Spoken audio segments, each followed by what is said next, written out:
we used to be more concerned with plants and we were wary of oxalates. You say it in the book, like we used to know this information.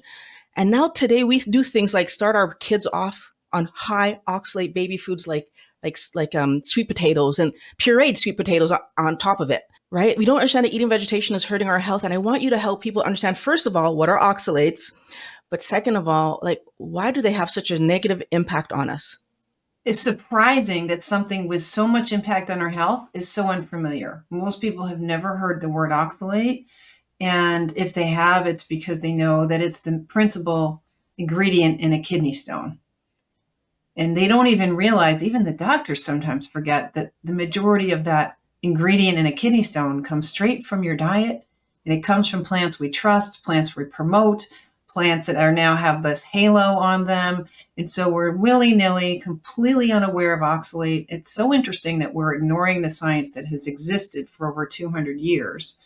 It's just not culturally convenient. So human beings have a way of liking what they like and sort of unconsciously cherry picking their reality. And this cherry picking and leaving oxalate out of the health picture is turning out to be the sneaky background problem where we're literally toxic from overexposure, from overconsumption of these foods that have oxalate in it.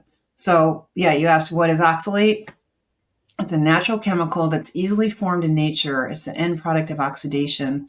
Plants make a lot of it. Funguses in the soil make it. It can even form spontaneously in polluted rain clouds. It's a major ingredient in acid rain. And you've heard of that. Back in the 80s, we were worried about acid rain, right? Well, one of the major acids in acid rain is the oxalic acid. And you're never told the details. You're not even told that your kidney stone came from your diet when you get one. In fact, the doctor's just like, well, some people get kidney stones. Go home, deal with it. Maybe we'll do lithotripsy later. So, wow, we're really messing up by ignoring the fact that oxalate is all around us, causing various problems, but it's particularly bad to be eating it. And the younger you are, if you're trying to grow as a baby, a fetus, this stuff, one of the things it does is grab calcium. Makes it hard for you to absorb calcium, which is a really critical nutrient. And it makes it hard for your body to maintain control over calcium, how much is in your blood and where it is in and around cells. And that's surprisingly important. The cells use calcium to do all the work they do. Nerves are a great example of that. In order for them to carry a charge, they do all this electrolyte. These are these charged ions. They move them around, potassium ions, sodium ions, especially calcium ions. And if they can't control their calcium, nerves can't function properly. And that's true for every cell in the body. So you mentioned that in the book, that in Talk to Superfoods, that one of the worst things that's happening is, especially when we give children spinach, is that and when we eat spinach, it's like it's grabbing all of our calcium. So we're eating, and actually I think spinach has calcium in it. We're eating it for the calcium, and then we're not getting the use of it. But how would I see that in my everyday? Like, I feel like a lot of people, when we talk about these things, if we don't, like, how do they see it in their everyday? What are they looking for? What's happening to us? It's interesting because the body is making an effort to pretend nothing's wrong. So sometimes you really don't pick up that these foods you're eating are affecting your well-being and your functioning. And even when you're looking for food, like after a while, you start having little problems.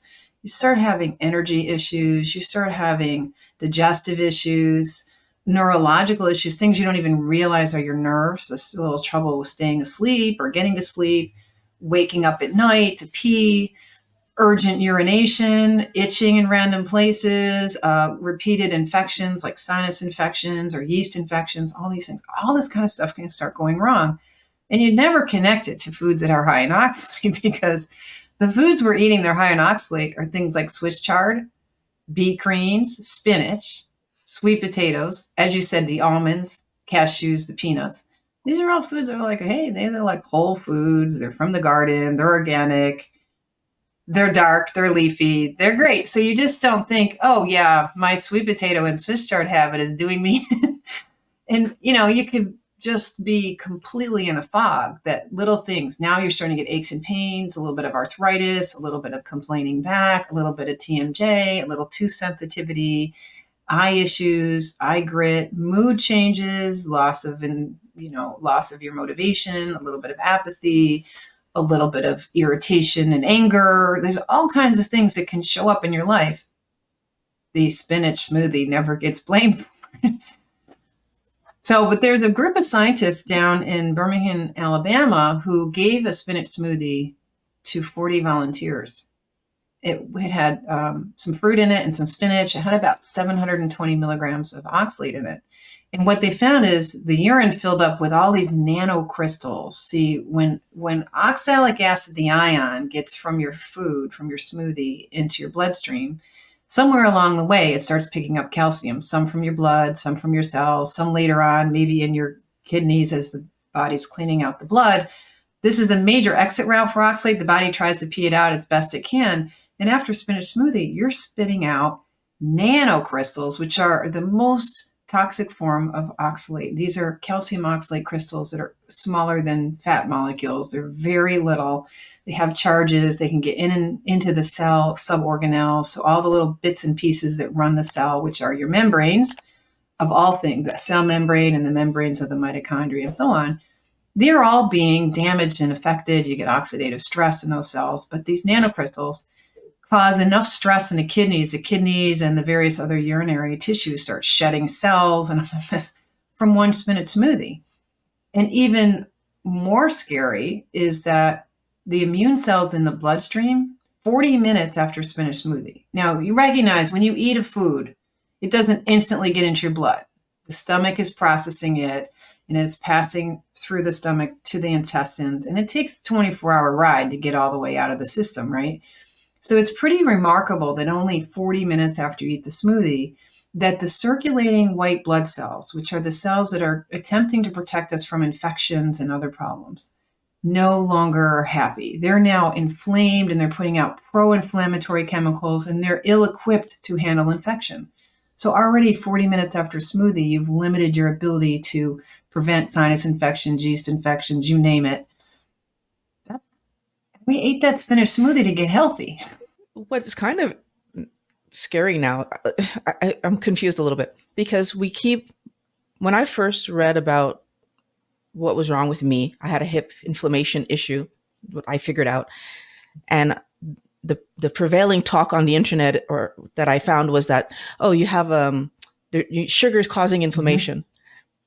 And so it's confusing because everything I eat that has sugar has apparently oxalates. And I was like, what's causing what?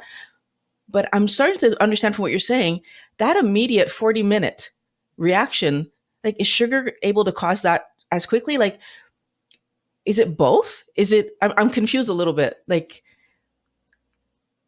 how do I know? And how do I help myself to make sure that I'm not over oxalating if everything has oxalates in it? Right. Well, not everything has oxalates in it. Spinach is like the poster child of high oxalate foods. The other items in the smoothie, which is apple and a few other fruits, are all low oxalate for the most part. So there's like in the greens department, if you're in the produce department and you're wondering, well, what vegetables? Every other leafy green is low except sorrel, which hardly anyone eats in the Western world, over here in North America anyway. Spinach, beet, greens, and chard. The rest of the greens, all the lettuces, anything green, watercress, cabbage, even kale. Kale has 3 times more oxalate than cabbage. Cabbage has about 3 milligrams per serving, kale maybe 9 or 10. But spinach, a standard spinach salad is over 500 milligrams of oxalate. Chard is worse. And then when you make a spinach smoothie, part of the point is you can put 4 salads in one serving, right? And when you cook something like spinach, you go with this massive, 6 cups of spinach to cook it down to 3/4 of a cup, and then you eat half that.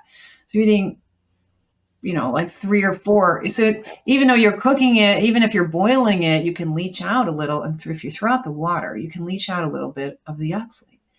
So that takes something that might be 2,000 milligrams of oxalate, which is a deadly amount, really ridiculous. And you boil it, you get it down to 1,500. That's no good.